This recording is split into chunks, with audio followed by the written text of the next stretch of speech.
Everyone told her to leave her marriage, but she knew something they didn't. Part 1. The secret she refused to tell. Leave him. That was the advice everyone gave Amara. Her mother said it. Her sisters said it. Her closest friend, Linda, said it. Even the pastor who knew her marriage well looked at her one Sunday and quietly said, "My daughter, sometimes staying is not faith. Sometimes leaving is wisdom." But Amara only smiled. "I know what I'm doing." Nobody understood her.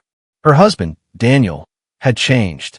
3 years earlier, Daniel was the man every woman prayed to find. He was caring, hardworking, and affectionate. But recently, he barely spoke to Amara. He came home late. He stopped answering calls. He sometimes slept in the living room. And worst of all, he had become secretive. One evening, Amara was cooking when Daniel walked through the door. He didn't greet her. He simply walked upstairs. A few minutes later, she heard him talking on the phone. Amara couldn't hear everything, but she clearly heard one sentence. She must not find out yet.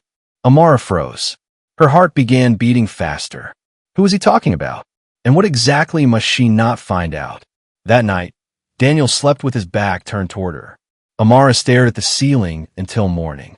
The next day, she told Linda. Linda immediately said, "Amara, what else are you waiting for? He's cheating on you." "I don't know that." "Then what do you call this?" Amara remained silent. Linda continued, "You are wasting your youth. Leave him before he destroys you."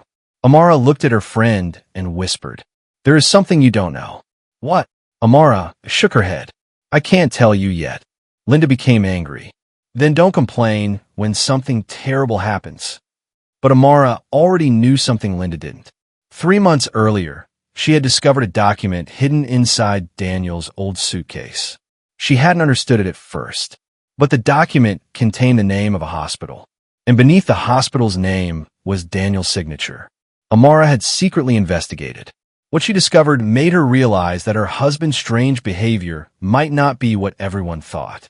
But there was one problem. She needed proof, and she wasn't ready to accuse Daniel without it.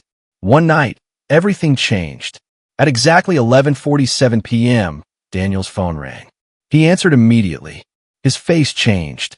He grabbed his car keys and rushed outside. Amara followed him to the window. She watched his car disappear into the darkness.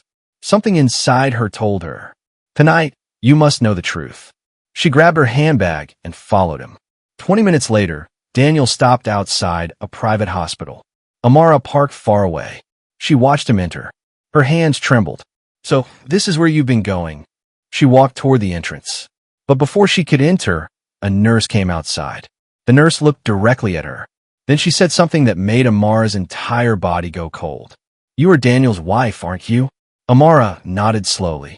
The nurse looked around nervously, then whispered, "Thank God you came." Amara's eyes widened. "Why?"